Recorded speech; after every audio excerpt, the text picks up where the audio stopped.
Hi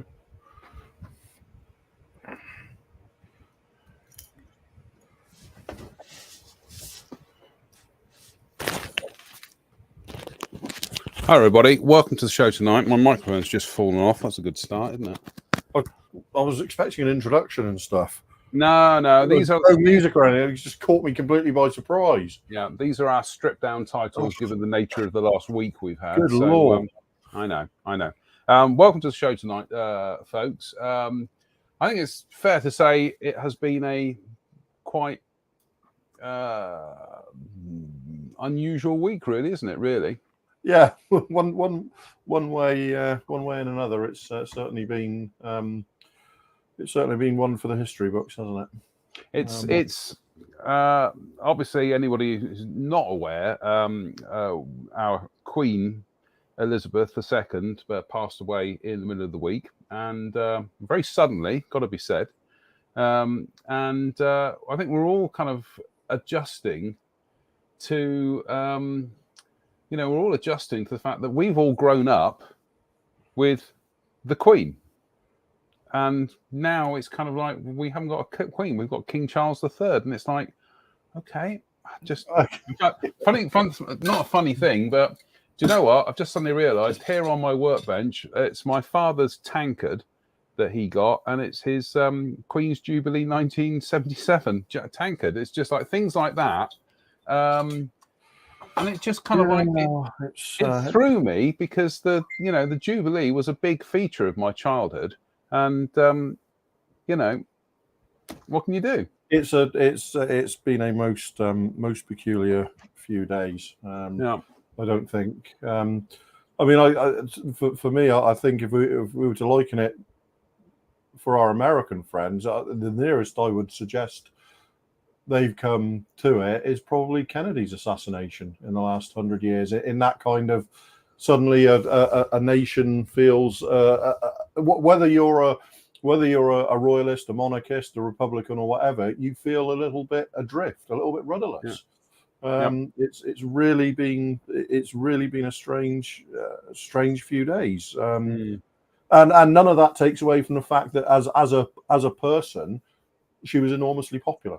Yeah, absolutely. As a person and a human being, she was enormously popular. So it's been, I don't mind saying there were tears on Thursday. No, I'm the same. It was just like it was only when you suddenly realised that she, as an ever-present kind of figure, and when you're growing up, you kind of like you're not really aware of what the Queen represents, and and the monarchy and all that. It's just something that's there. But suddenly, just realizing that no, that's it. It's over. So suddenly, a key part of it isn't there. And you're looking at a new kind of a new reality, a new paradigm. Yeah. And I've got to say that I did find quite upsetting in a sense, that we're suddenly in a. It's very unsettling. Like I say, it doesn't matter. It doesn't matter what your views are on it. It's a profoundly unsettling time as a nation. Yeah, it is. And the good wishes of the world have been very, very sort of soothing. Yeah, no, absolutely. And especially, there's been lots of prime ministers and presidents and things have been expressing their condolences and things. But I think a big shout out to the ones that stood out for me were the Biden administration, Justin Trudeau, and President Macron. Emmanuel Macron was just an absolute powerhouse. He every single thing he did about in that speech and stuff, he just hit exactly the right tone. Yeah, no, absolutely, exactly the right tone that made you kind of think, no, you know what, these people are our friends. Yeah, of course they're our friends. Absolutely, they are our friends. They are our friends. And another thing which I noted, which I did note on my Facebook profile, was I think this is the first time I've ever heard Emmanuel Macron speaking English. Yeah. you always hear him speaking French with an interpreter. So it was like, it was really, not that it surprises me that he can speak English, but there's always quite a it always seems with French leaders that they're quite set on speaking French. Yeah. To convey stuff. So for him to actually switch to English, which I've never heard him do before, was very was moving in its own right. Yeah, but we will get onto the modelling stuff, folks. But I think we are allowed to have a pause and reflect on what's happened in the last week. It's a community. Really. We should discuss these things. Yeah, exactly. I got to say, the reason why this really kind of like jumps out at me was because I remember the Silver Jubilee at school. I think we all got a spoon. Did you get? I've still got a 25p piece somewhere. You got the little, came in a little black presentation. I've got one of them. I've got my dad's. I got my dad's Silver Jubilee tankard here, which has got paintbrushes in it. But no, we were, we were all kind of like, we were all doing Jubilee stuff at school, and that 25th anniversary logo that they did. I can draw it from scratch. I can remember. Yeah. I was 7 years old, and because I lived on a naval estate, obviously it was quite a big deal. And I can remember my dad and all the other guys from Yeovilton coming over and erecting these massive tents to have the street parties in. So we had this massive tent down the bottom of the road that had been built by them, and there was this huge street party in this big tent. I'll see if I can find the street party picture before our street party picture before the end of the show. But funny you mentioned tents, because 1977, that was the year that we were all bundled off at primary school, Slade Ray Primary School, and we were all bundled off for a week to the camp in, would you believe, Exmouth. Right now, this goes back to 2 years ago when I was in Exmouth, and I kept thinking to myself, why does Exmouth kind of resonate with me? And I went for a walk, and I ended up walking up these zigzag steps, and I suddenly thought, this is where we camped in 1977. And in fact, the thing you can see at the back there, that's actually the Dawlish line, and that's out towards Starcross, and that runs down all the way to Teignmouth and Torquay and Brixham and whatever. But no, it was just unbelievable. It was like, oh my goodness me, I remember this. And do you want to see the really shocking thing? Go on. Oh, there we go. Lord. 1977. That's I can name them all. That's Kevin Ford in the stripy jumper. That's Peter Gregory in the blue tracksuit. That's Mark Williams in the purple tracksuit there. And that handsome young man in the background is yours truly. But yeah, at Exmouth Camp, 1977. But that's ingrained in my mind because that was Jubilee year. So they're all part of the same memory, Yeah. But anyway, look, folks, we are going to talk models now because we do have some modelling news. Although I would just like to interject and say, on a slightly more positive note this week, fabulous things happening in Eastern Europe. Some interesting news, let's put it that way. I'm fingers crossed that we continue this route.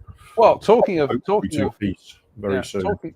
Talking of Eastern Europe, we've got more new MiG-23 kits coming from Clear Prop. Oh dear Lord! Clear Prop, what are you doing to me? Bankrupting you, I think. Yes, yeah.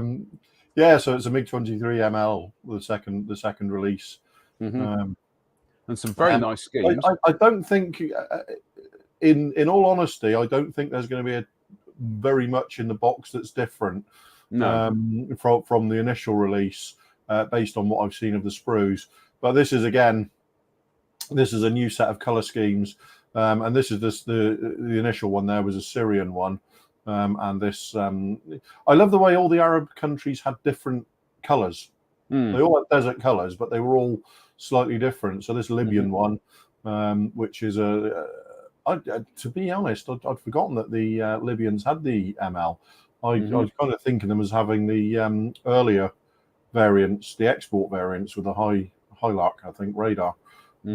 So really interesting to see that color scheme. And then I think there's a Soviet one. Now this is basically the standard of aircraft that first visited France in 1978. The first of the lightweight floggers that, and they visited France on a goodwill visit in 1978. I think Finland as well. And I think this one here is the one that most people are interested in. Excuse me. In that this is the Syrian one, which defected to Israel in 1989.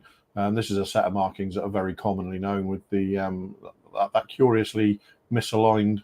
But it's not really. If you have a look at the tail, the Syrian flag on the tail, that's sort of level with the ground as well. I was just going to say, I noticed that with that one. Yeah.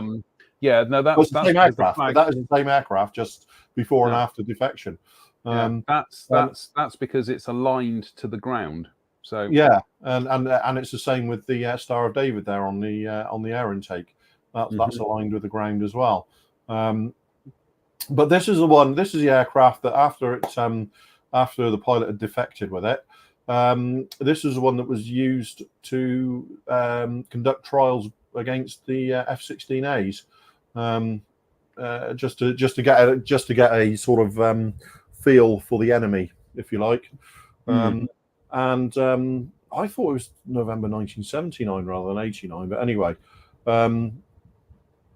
but the upshot of it was that this actually got a far better sort of report card than people were expecting.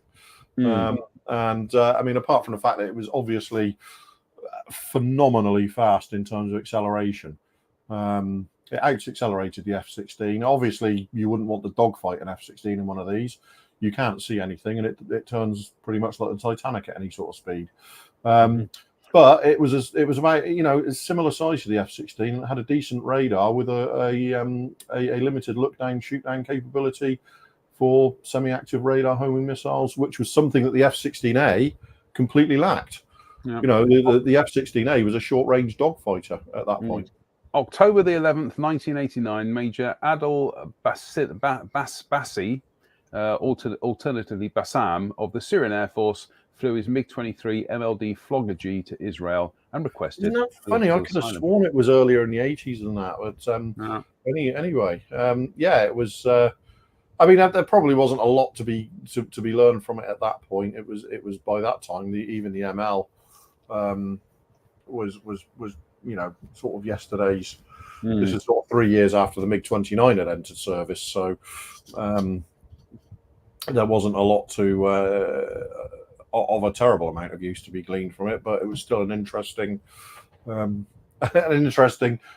gift, shall we say? Because MiG-23s are flying in the States now; they're in civilian hands.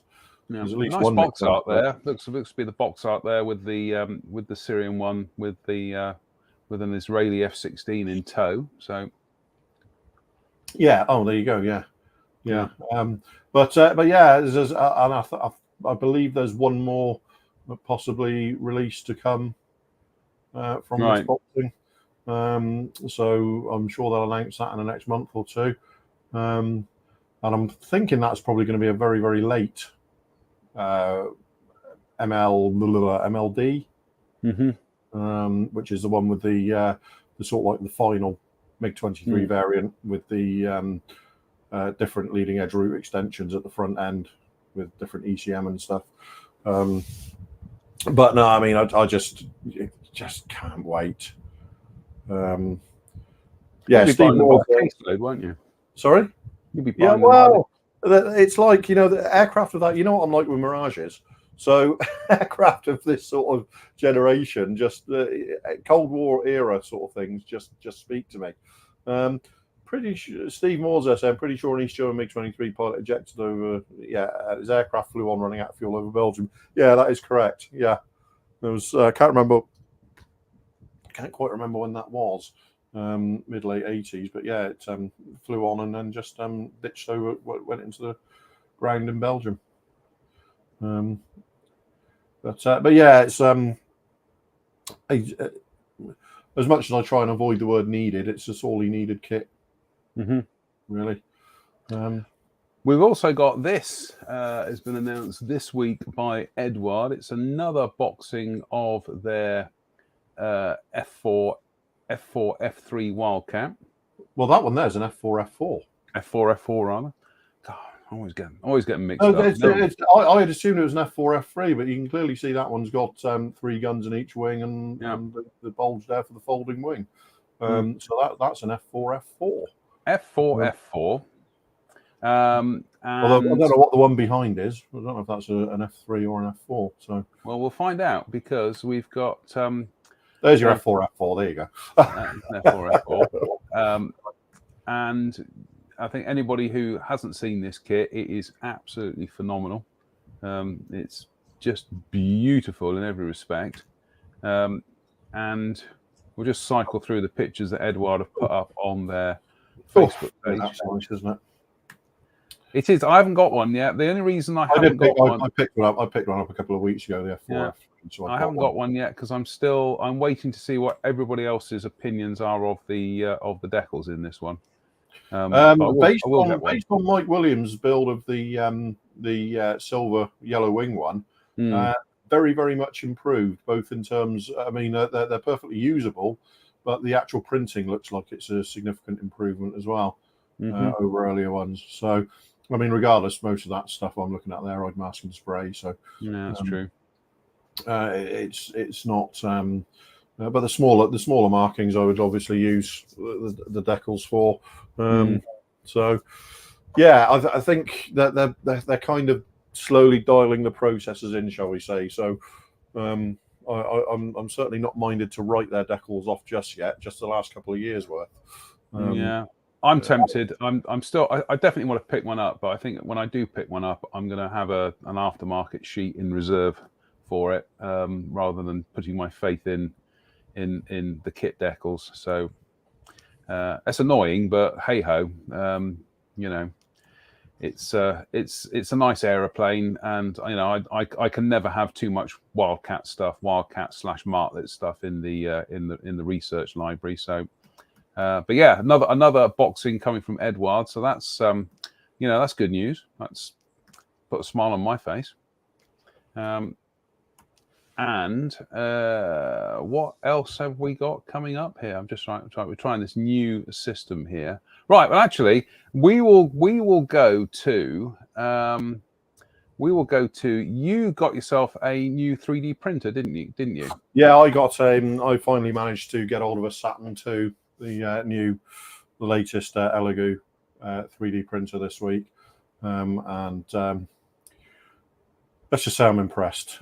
It's my 4th 3D printer, and it's finally giving me the results that I always wanted from a printer. If you know, everything seemed to be up until this point. The original Saturn I got last November. Has been a great printer, but it's still kind of, you feel like you're dialing stuff in all the time. This, I just took a load of settings, put some resin in, printed, and it came out, and I was just like, wow, you know, that's exactly what I wanted. Not like somebody else said on the video I made, it's not pocket money stuff by any means. You know, it's not a cheap printer really, but when you're getting results like that, it's just, you know, it's mind-blowingly good stuff. So let's go and watch your video on YouTube. This will be about 5 minutes, folks. So we're going to be watching Drew's video from YouTube. But I think it's worth running, because this is you know, like I say, this is Drew's experiences of it. It just shows you where the technology's going now, how the technology's getting, you know. So as they say, run VT, and we'll run this video. So it's just a very, very short video. I got a Saturn II printer this week, and I've also switched to Soraya Tech's Dark Navy resin, ABS like, which has got a very, very dense pigment, dark grey pigment, which seems to prevent light bleed. People are saying, whatever. I changed the orientation of these super white pylons and printed them out, and I have to say the results are really quite spectacular. So this is a print that was done on the new Saturn II with the new resin, 0.03 layer height. And I think you can, hopefully you can see the sheer quality. This is one of the Super Hornet main pylons. And the thing with the orientation is that having changed it, all I'm getting now is a few very slight raised areas here where the supports go. But that is pretty much the entirety of the cleanup needed.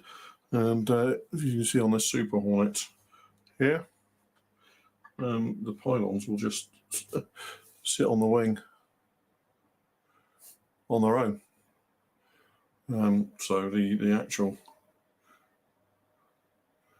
improvement over my previous prints on the original Saturn is just absolutely stellar. And so just so people can see, these are the handed outboard ones, which if you buy this set from Mike at Phase Hanger, outboard pylons on a Super Hornet are also handed. So they are marked there, left and right. But the way these are mounted now, again, they just they snap away from the support very, very easily. And so this is the left hand one. And again, once they've snapped away from the supports, they literally just sit on the wing. You can see they're worked out, so they're angled out as well as towed out. But this is how it looks when it comes off of the printer. And just to show you how easy it is, it's literally these supports here snap away, and it just snaps away that easily from the support. And as I said, you're left with a very, very light set of locating, or I should say support marks here. And that's it, cleaned up.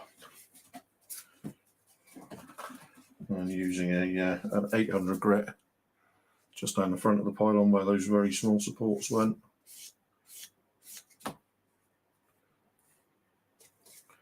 And at the back here.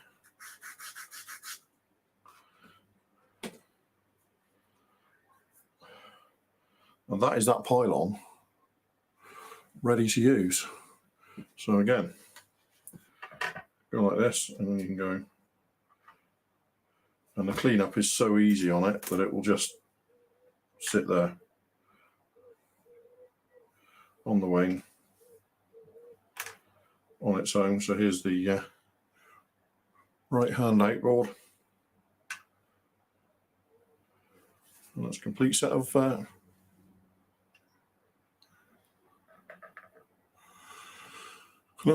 Super Hornet pylons. So yeah, I just wanted to share with you how easy it is to get these off the support. So again, we look at this. Okay, they pull away like so, and then the whole thing just snaps away. And there you are, they're completely separated. So I've got a load of these in print at the moment to go out to Mike at Phase Hanger. And then again, as I've discussed before, you've got the BRUs, which we printed separately that drop in to there. But yeah, the Saturn II has been a fantastic addition this week. It means that my printing has taken another step up in quality. So watch out for high quality prints.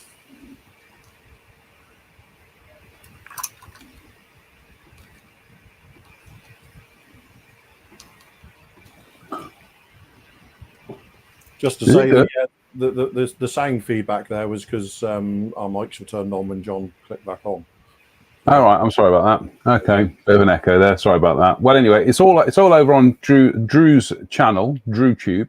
So head over there and you can watch it without the echo. So no, that was only in the last 20 seconds or so. All right, okay. 20 seconds or so.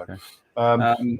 A couple of people there saying, asking a few questions about 3D printing. So just so people know, I got this one straight from Amazon when it went on sale this week. I like to, as much as I dislike Amazon as much as anybody else, their returns policy is so easy that it just makes sense to wait for Amazon to get this sort of thing in before ordering one. Now, the actual cost from Amazon directly was £660, but that came with there was a money off voucher that came with it. So I think I paid £590 for that printer. So a little bit, certainly the most expensive printer I've yet bought by probably a good 25% more than any of the others I've bought. But I think you'd agree that the results there have immediately, it's a quantum leap in quality compared to what I have been getting. And Jim Alter got there saying, do you use all the 3D printers you own, Drew, or just the latest model? Largely, there tends to be a little bit of a kind of handover period, if you like, from one printer to the next. But for the last sort of like after I got the Saturn last year, after about 2 months, I more or less stopped using the Sonic, the Mini 4K, and that's decommissioned up there now. And then I got the Saturn II this week, and they were running next to each other for 4 or 5 days. And today I just emptied the vat of the Saturn out, cleaned it all up, and sort of put that into mothballs for the time being. So generally, because you're getting such a quality leap with each one, it kind of makes little sense to use the previous one anymore for any serious work. Now, if I need to do something in the future that doesn't require that level of finesse in the printing, if I'm using it to make a tool or something, because I make all the little tools for the drills and stuff that I've shown on here before, potentially if the Saturn II is tied up, I can just put some resin in the Saturn tank and then go. So I would say my first 2 printers, the original Anycubic Photon and my Sonic Mini 4K, they're both, I mean, they're literally disposable now. I might as well get rid of those. I could probably take them up the dump. Nobody's going to buy them. The Saturn I'll keep for a while. The Saturn II is the current sort of king of the hill. So that's the one. So that just means that a lot of the stuff I've been printing in the last 3 months, I'll be rerunning on the Saturn II just to see, just to see the improvements I made with the better resolution. A question from Stan here. He says, "Did you happen to try the Syria Tech resin in the original Saturn? Would love to see a side-by-side comparison. As a Saturn, Mars, and Photon user over the last 5 years, I'm not going to drop more money without good reason." Yes, I did run some of the pylons off on the Saturn with the Syria Tech resin. They were better than they were before, but still no comparison to the Saturn II. I don't have them. I run so many prototype resin things off that quite often I'll check what I'm doing and then throw it in the bin immediately if it's not something I'm going to use. So yes, I really like the Syria Tech, the dark navy resin. It does seem to give really, really nice quality prints. And we all know the Saturn is a known quantity in terms of giving great quality prints anyway. The Saturn II is just the next iteration, higher resolution. So it's that much better. I wouldn't say it's essential. If people are happy with the prints they're getting, then great. That's fine. It's not, it hasn't, the appearance of the Saturn II hasn't made the Saturn or the Saturn S redundant or obsolete. It's just, pays you money sort of scenario. I've been waiting for it, wanted it, and I had the disposable income to get one, so I did. So yeah, I mean, I'm Stan there saying I'm not going to drop more money without good reason. For me, there was a good reason, and having seen the quality of the prints coming off, I'm more than happy that the upgrade was justified. But that said, you know, I've made plenty of the pylons on the original Saturn, and they've gone off to happy customers, no problem at all. So, you know, So don't forget, it's a bit like people saying, you know, when Airfix release a new kit of the Spitfire Mark 9, can I send you my old Mark 9 and get the new kit because I think I'm entitled to it? Well, it doesn't work like that, I'm afraid. You know, it doesn't mean that there was anything fundamentally wrong with the old just because the new is better. So, and don't forget, folks, you can send Drew all your 3D CAD designs, and he'll print your stuff out for you. Absolutely no problem whatsoever. Do you know what? I mean, I was just discussing this earlier on because somebody contacted me about possibly doing something for them, and you know, it always comes back to the design and the printing is. Are you done? Excuse me. The design and the printing is good fun, and it's you know, I enjoy doing it, but you know, I have to be met halfway. If you want me to have a go at something, you have to be providing me with the information. Yeah. You know, there's no point in saying to me, I want this, you know, I want this seat or this instrument panel. Can you go away and do it for me? I'm like, well, if you give me the drawings and the photographs and the scaling and the dimensions and all the rest of it, yeah, no problem. And some of that as well. But, yeah, but you know, I'm not going to go away and, you know, and do all the research as well. Yeah. To do something for you. Now, this person wasn't suggesting that. They were, you know, asking, you know, if I get all the information, can you have a go? And I'm like, well, yeah, as long as I can get all the information together for it, I'm quite happy to have a little, you know, have a little go with my limited CAD knowledge and see where we get. But I think people quite often maybe underestimate the time that it takes to do this sort of thing. Well, it's also energy heavy as well, isn't it? Because those things will be printing, and they'll be printing for hours, and that's your electricity bill that's going up through the roof. So, yeah. There's all that. But no, it's I think it was definitely worth the investment. Yeah. For me Spencer Pollard says, "Evening, fellas. I hope you're both well." Yep, Spence, we're fine. We're fine. And I hope you're well as well. Bryn Robinson says, "Naive question: if you can't do your own CAD design, is it worth getting a 3D printer? Are there enough stuff out there to buy and print?" It's not a naive question. You know, there's lots and lots of people who have 3D printers and don't use CAD. They download things from places like Thingiverse, or you know, the Patreon subscriptions that provide miniatures. That tends to be very much more the fantasy miniatures side of it.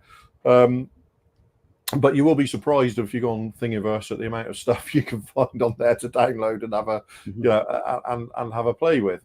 I mean, I kind of think the two things go hand in hand. You know, I like the messing around with CAD as well, so I like trying to learn and do stuff in CAD. But a lot of the stuff, like those pylons, I had no input into the design of those.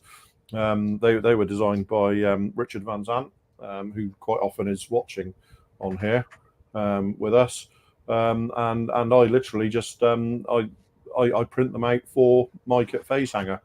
You know, he tells me how many he wants. I go off and print them. And so, yeah, in that sense, I don't have any input into the design of that whatsoever. I'm given a finished STL, I mount it and print it. There you go. There's Richard. Right on Richard. There he is. I have to say, Richard, that the Saturn II is finally, for me, has really showing how superb the design of those pylons is. Really beautiful. So right, bit of admin here.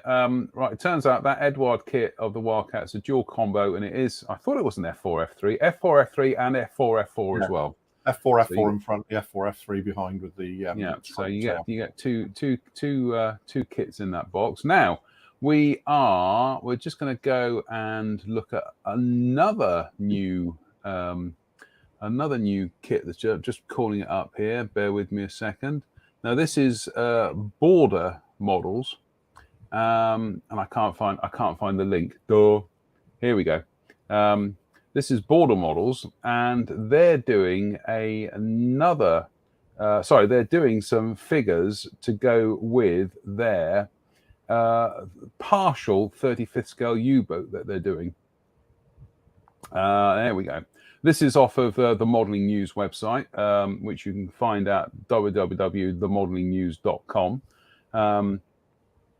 And yeah, they're doing sets of German submariners and commanders in action. And these look absolutely amazing. Oops, daisy. Oh, we've got weird manga stuff up there. Let's get rid of that and try again. Talk about embarrassing. Let's try it again. There we go. I know this is a problem with these modeling sites. Let's hear it for sidebars.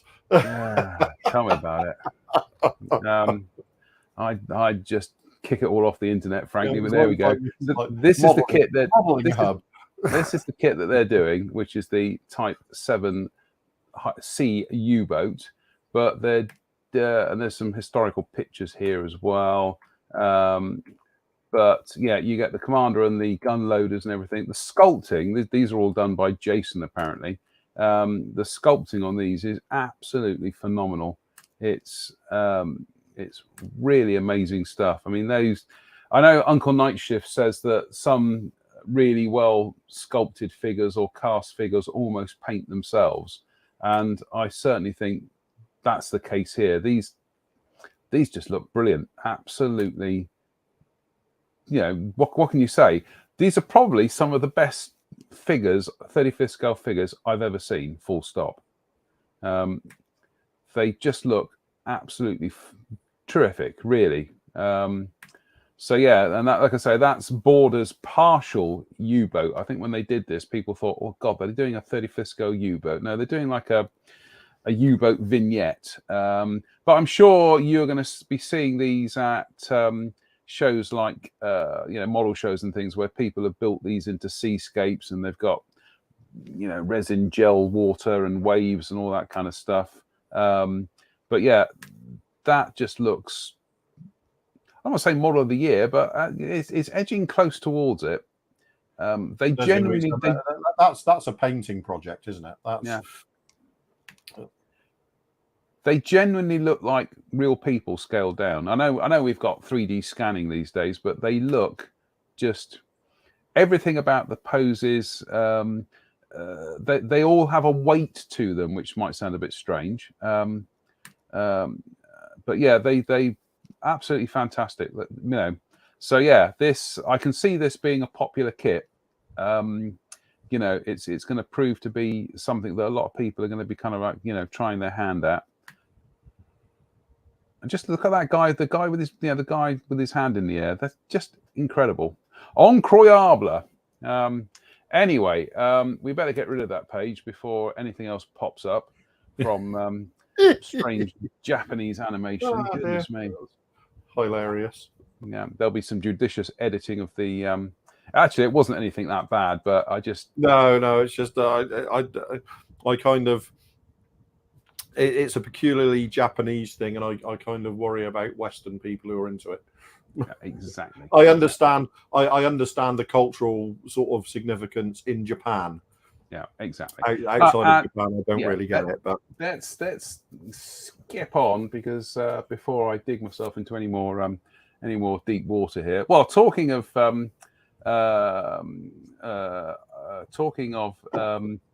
I've forgotten where I am now. Here we go. Right.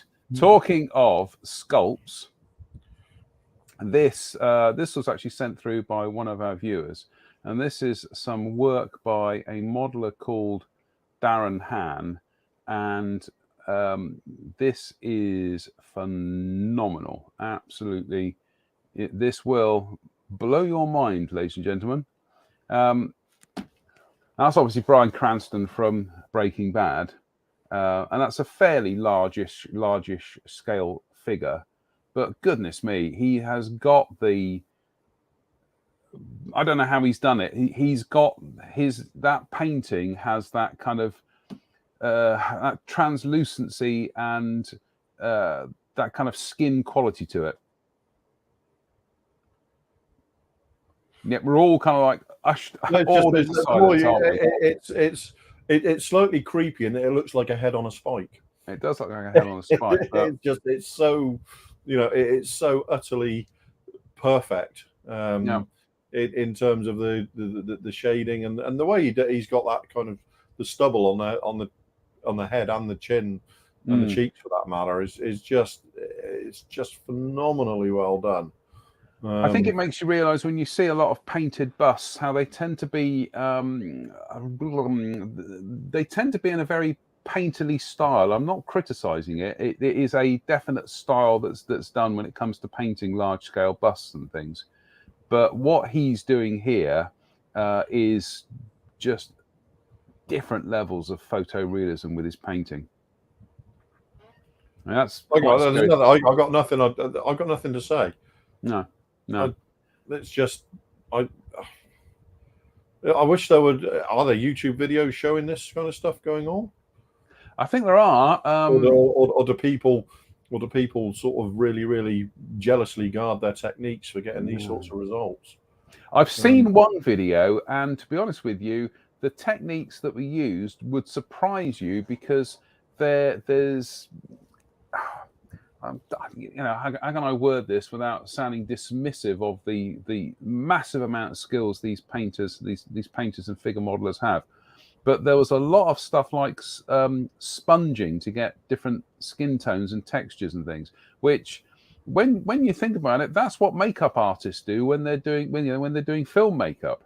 So it's some of this isn't actually paintbrushes, it's sponges and things. But no, that's mind blown, genuinely. Thanks, Anthony Bird. I will note that and have a look at that. What's that then? Darren Carnell on YouTube. He says take a look at his stuff. Yeah. So I will look at stuff that I will never hope to. No, exactly. But that was a painting that Bryan Cranston figure was done by Darren Hahn. But just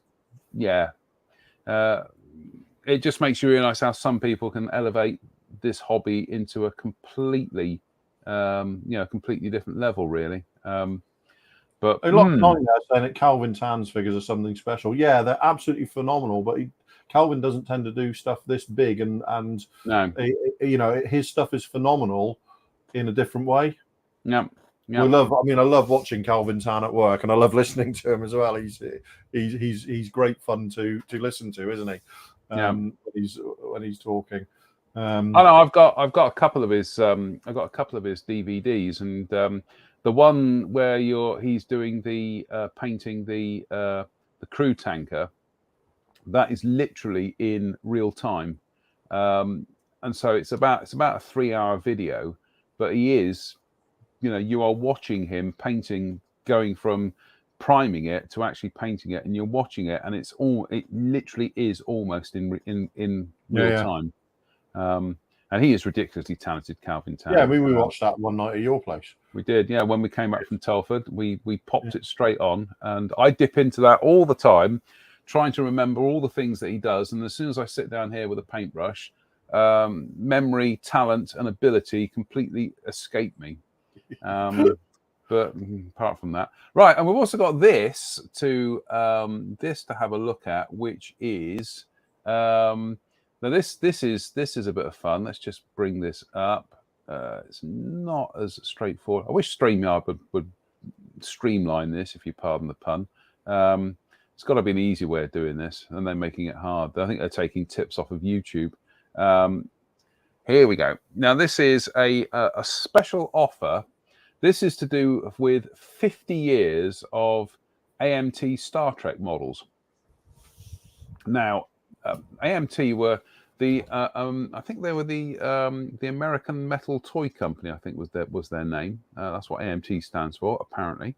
And they were pretty quick off the mark doing Star Trek kits during the first run of the series. I think they got them out by about the second season or something, and they were so hot off the mark that that some of the actual aluminium model toys, that's what they were called. They were so hot off the mark with their kits that actually some of the kits then ended up being used in the show. So there was one episode where they needed some extra kind of Constitution class starships. Those were the AMT kits. So what are they offering? They are offering that if you enter your name and email address, you can download a free commemorative poster which marks 55 years of Star Trek and 50 years of the Star Trek kits from AMT. So that's a bit of fun. I like that. I'm going to download that. And I really do need to get hold of an AMT Enterprise kit and actually build one. I had the Aurora kit as a kid, but I didn't want it. I think I changed it for something else. I think I changed it for an Airfix Short Sterling. But I really fancy building an original. Don't want to build any of the the modern versions. I want to go back and build that. The original television Enterprise, excuse me, by AMT. So the kit whose lineage is all the way back to the 1960s. But yeah, who says that we don't reach out to the old space modelers? Because we do. But yeah, I'm looking forward to seeing what this poster is. But yeah, I've definitely got to get hold of one of those kits. I remember when we were at the it was the Avon Scale Model Show going back probably about 10 years ago, and somebody was doing there, and why I didn't get it, I don't know what was going through my mind. Somebody was disposing of a Polar Lights 1/350th scale movie Enterprise kit. So it's a 1/350th scale. It's something like about 3 feet long or something. It's huge, and I think they were getting rid of it for about 25 quid. You didn't get it? I didn't get it. No, I just thought, no, I don't want that. Don't want that. You can add a naught to that now. They're a lot of money. So yeah. So anyway, so Drew, what have you been up to this week on your workbench? On the workbench is your big hand. We are working on an F-35B. The Italeri one. Yeah. So it's an awful lot of painting at the moment. You see the base white has been put on all the internals so far. All of this. It's very, very busy. It's a very, very busy model. And very impressive, I have to say. It's definitely a step up for Italeri. Not perfect. There are a few little foibles with it, but certainly it's based on where I've got so far, very highly recommended. So yeah, I've added the wings are separate, but I've glued those on to the upper fuselage there. We're just working on the seam lines there. But things like the fit of the top and bottom fuselages together is really, he says, trying to get it together. Lol. It's really one of those snap fit things. Like it's where you have to sort of pull it apart to see where the join is. I got to say that it looks. I know the breakdown is slightly different, but there looks to be a lot of stuff there which is reminiscent of the 72nd scale kit, and the fit of that was exemplary. Yeah, it's. I've been really quite impressed with what I'm seeing so far. So we're slowly working through this. So as ever, I like to just get as many sub assemblies as I can built and leave them to start drying before I move on with the kit. So the vertical tails there are now built and ready to go.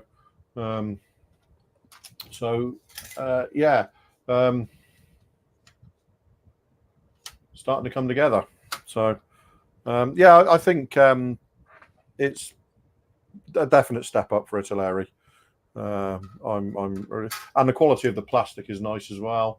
I still think the most of the ram tape detail is too heavy, but as this is being built for the hobby company rather than myself, it's all going to stay, because the point is to show what's in the kit, isn't it, when you're building with that sort of thing. So well, I did that 2 years ago with the 72nd scale one, and it's to some extent it was quite nice just building something and not thinking I don't have to worry about improving or doing anything like that. And I know I've shown the pictures on this show before, but I ended up really liking that kit. The detail's a bit heavy, but when you've got it set up with all the doors open and the weapons bays open and the undercarriage bays open and everything down and hanging, it's an impressive kit. I mean, I mean, the ram detail on the upper fuselage is actually quite a bit more subtle than the underside, so I'm not actually too unhappy with that. I think the stuff along the nose here is way too heavy, and on the flanks, and under here. But this is all going to be hidden. It's a really busy area. There's going to be all the doors will be open. The jet pipe will be angled. You've got the roll posts here are open as well. So it's really going to be, a very busy underside. So I'm not really too worried about how that's going to look. So James Tayton asks, what paint are you going to use? Do you know what? I'm just going to look through and find something, because you look in different photographs, and sometimes it appears slightly metallic, sometimes it appears dead flat, sometimes it appears shiny, sometimes it's got a brown tint, sometimes a blue tint. So I'm actually aiming towards kind of somewhere dark sea grey, extra dark sea grey, and just chucking it on and seeing how it looks. Aren't they painted in that Havglass? Theoretically, well, they are, and like I say, if you catch it in the light, you can see the metallic sheen. But you'll just as often see it where it just looks like grey. So I'm kind of gonna harness that energy, shall we say, and probably steer away from a metallic sheen at all. And even if you're around the real thing, if you walk around it, it changes as you're walking around it. It's always, it's prismatic almost. It can be, if the sun comes out, suddenly it appears much lighter and browner. If the cloud covers over there, it goes to a very dark sort of blue-grey sort of color. So it's I think I used I think it was AK Real Color. I used their Havglass paint, which has just got a slight little kind of like metallic effects to it. But yeah, I mean, I've got I think I've got about 2 or 3 different Havglass greys here. I've got the MRP one. I think I've got the AK Real Color one. And they've all got stuff to commend them, and they've all got. I think that I think the MRP one is very much more on the brown side of the spectrum, and possibly a bit light for my tastes. So yeah, you could almost pick any color for it, any sort of reasonable dark grey, and you would be able to argue your corner, I think. Quite successfully, but I am sort of thinking I'm probably going to steer away from the metallic sheen.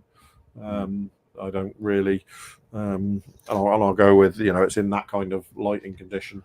So. There is a danger with some of these Havglass paints that it looks like you didn't clean your airbrush out properly, and you've that's the issue. If it needs to be, if it's going to have that metallic sheen, it needs to be incredibly fine grained.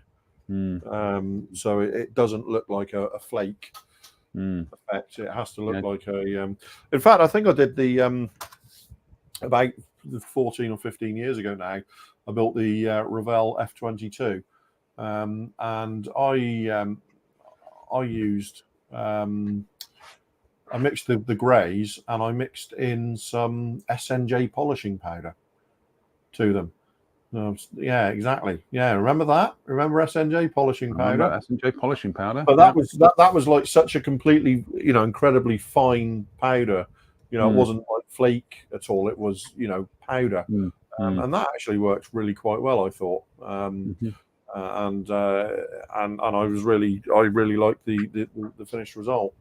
Well, James says he's building the Meng 48 scale F35. Simon Lewis, that's a good question, Simon. He says, how big is the poster, as most home printers do A4? I don't know, Simon. I've just entered all my details, and I'm waiting to see what what it comes out as. That's the Star Trek poster that's being done for the AMT kits. But I don't know, Simon. I mean, it's free. If it's A4, it's A4. It's if you want it bigger, I suppose you could take it to a copy shop and get them to bang one out bigger. Powell says, here's a good one. He says, Powell says, or you can do what I did, obtain an official FS36170 color card and have the matching lacquer manufactured for you by a fellow paint manufacturer.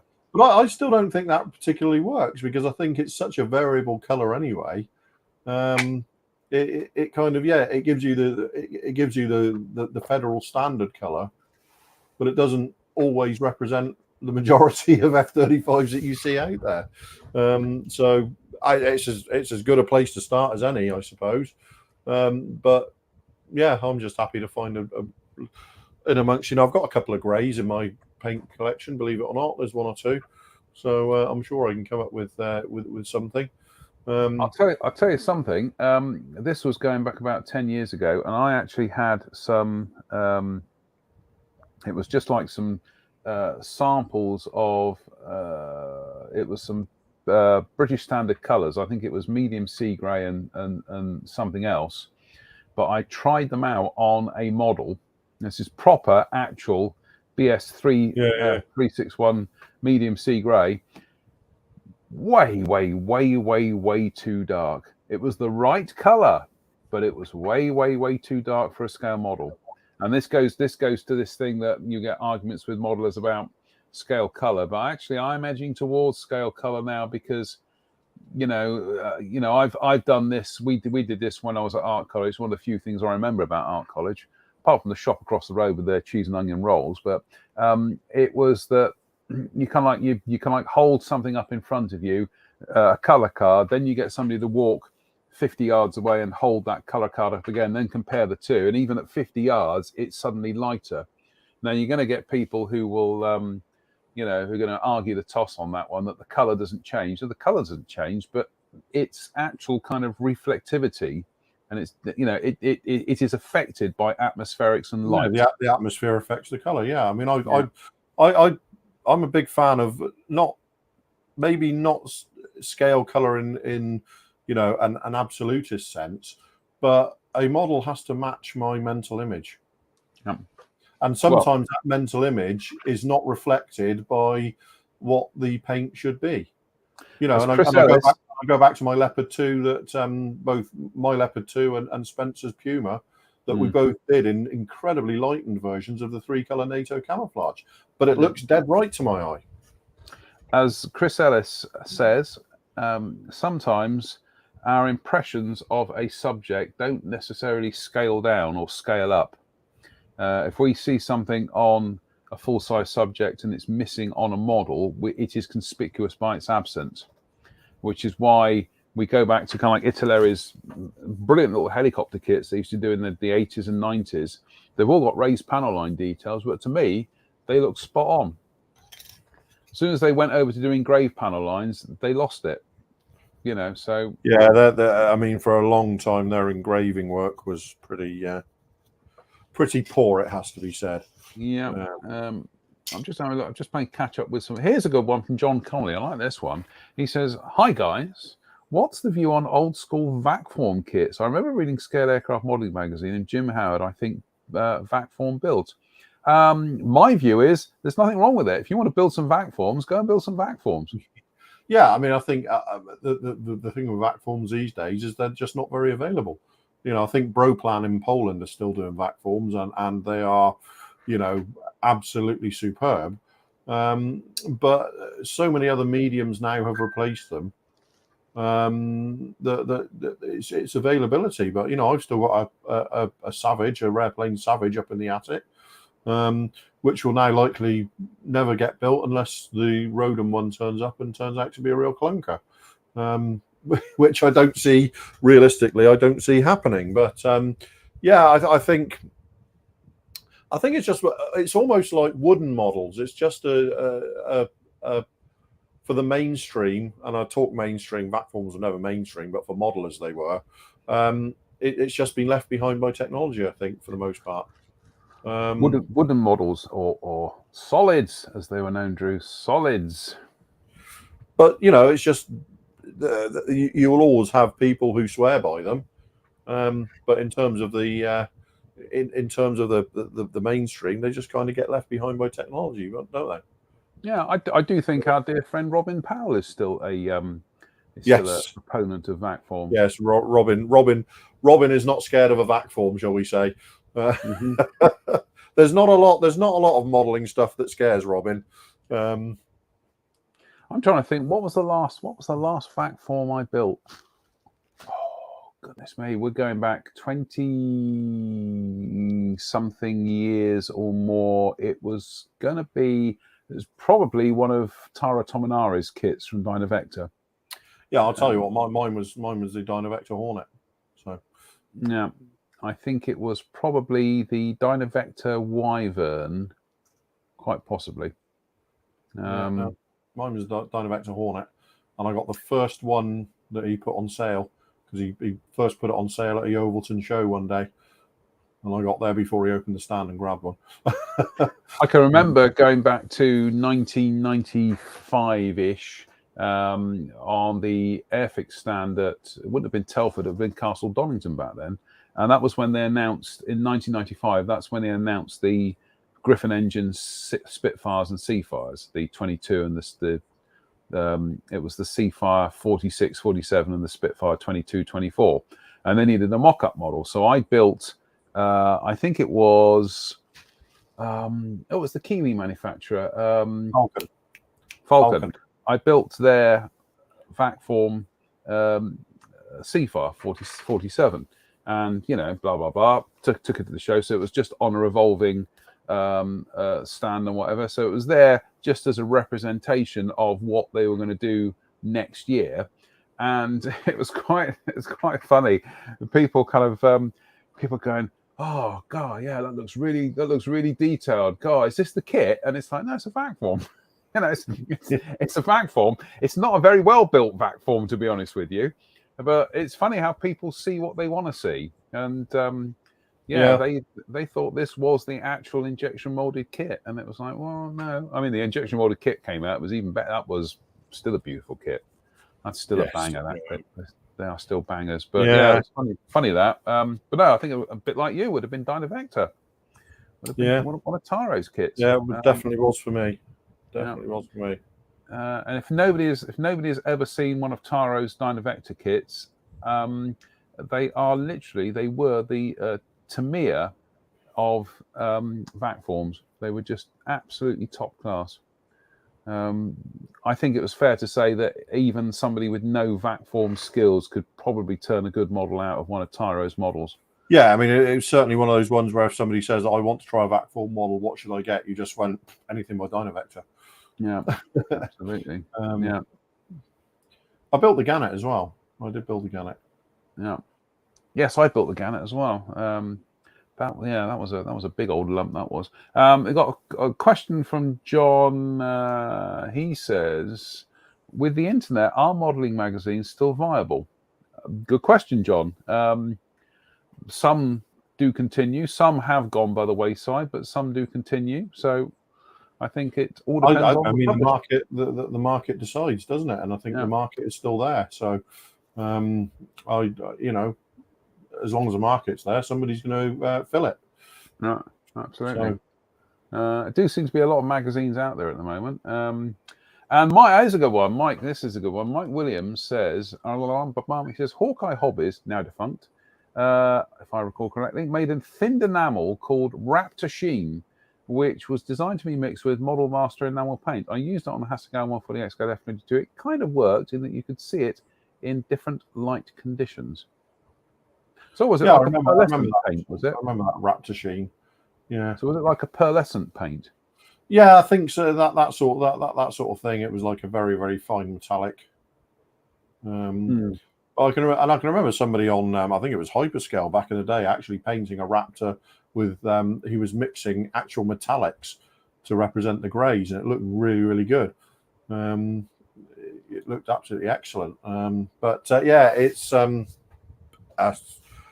of the Havglass, like the F-16s as well and stuff like that. What are you doing now? Oh, yeah. It's just very much depending on the light conditions, and I'm very reluctant to ever criticize something, and I'm very reluctant to have a look at an F-22 or an F-35 and go, "That's wrong," because somebody somewhere I'll have a photograph of it. And some of those Raptors now, some of the Raptors are getting to the state where they make really interesting models, because some of them are a real mess to be to be charitable about it. Yeah. But a real mess in a really interesting way.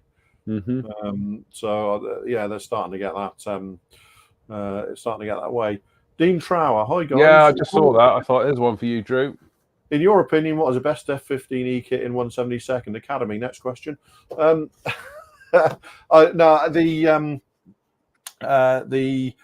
Great Wall Hobby is really, really nice. I think the Academy kit is phenomenal. I really, really love the Academy kit, even though it's quite simplified. I will say the F100 exhausts on that are appalling. So find a substitute, and it's got a one-piece canopy rather than a two-piece. That aside, that model is absolutely phenomenal, and every shape on it looks dead right to me. One of Academy's best releases. So Academy, if you kind of look at the Academy, probably do the best 72nd scale Strike Eagle and the best 72nd scale Tomcat. Yes. Yes. Yeah. Right, and the best 72nd scale Hornet. And the best 72nd scale Hornet. So they're just lacking an F-16 to make the quintet. Their F-16s weren't great. They have done them, but they messed the nose up and exactly the same nose and intakes up in exactly the same way they did with a 32nd scale one. When Academy put their mind to it, and their F-35s, the F-35A and the B that they've done, they're both marvelous kits. Academy are doing some of the best work in the world these days. They are. I'm looking at the Austin ambulance they tooled for Airfix, which will get some paint on it this week. Now that I've dispensed with a week of nonsense, I can get some paint on this thing. Talking of which, some folks, I'm announcing it live on the show. I've had a change of heart with what scheme I'm doing for the ambulance. I was going to do the Cornter scheme. I'm not doing that one now. I'm finishing the model in the kit as... Where? Sorry? Quitter, yeah, absolutely. I'm finishing it as the one of the kit options is one of the vehicles that Her Royal Highness Princess Elizabeth drove during the Second World War. So I'm doing that one. I'll give you that then. All right. Okay. No, yeah. I'll give you that. I'll give you that, you quitter. I'm absolutely. Well, quitting would be not finishing it, Drew. So anyway, well, I know. Here we go. To save you searching, Drew, this is the link. Yeah, I saw that. Thanks, Anthony. I will. Carnal painting tutor on the Kylo Ren head. There we go. I might watch that later on. So, right. Any other business? Not from me. No. Okay. Fine. No, not from me. Right, this is usually, because what we know, we're just come up to 8:45. So usually we're nothing from you, and then usually something suddenly pops up, and then we're still here 10 minutes later. Yeah, so, no, that actually generally requires Spencer to be here, doesn't it? That's for us true. To go, no more business, and then rattle on for another 25 minutes. Yeah. Generally, no, fine, okay. Well, have I got anything else? I'm looking at the cat. I don't know. I'm looking at the cat because he doesn't know what I'm talking about. Well, he does. No, I haven't got anything else. No, I'm hoping I'm hoping to get some paint on the Austin ambulance this week because I just need to kind of, I want to get that moving now, and I want to get on with some other things as well. I've got this Italeri. I've got this Italeri. I'm looking at it, and it's got the name in front of me, and I still can't tell you what it is. The Italeri Crusader in 35th scale. That's another one I want to do, and I've got the Airfix, the big Airfix Spitfire, the Mark I that I want to get done as well. So I'm conscious of the fact that what are we? Round about 8 weeks until what? Winter. No, Telford. So so need to get a wiggle on and get some models built. So anyway, and Anthony Bird says, how can we post Airfix Autumn on the IMC site, please? With great difficulty, Anthony, because Facebook have yet again changed things whereby beforehand, if you could post in the mentions section. They seem to have done away with the mentions section now. What you can do is do the hashtag Airfix Autumn, and that usually pings it up on there somewhere. But goodness me, Facebook is an absolute... Here we go. We're going for the 10-minute rant about Facebook now. It's an absolute basket case at the moment. They can't make their mind up what features they want to stick with and what ones they want to dispense with. And it's just frustrating because it used to be good, didn't it? Well, I wouldn't say good, but it used to work. It's now horribly bloated with features that a lot of people don't use. And anyway, on that note, are you around Wednesday, Drew? No, I'm on late this week. You're on late, okay. We might. I'm just looking at my diary here. I think I'm around Wednesday, but I might not be. So perhaps we'll defer until the Sunday.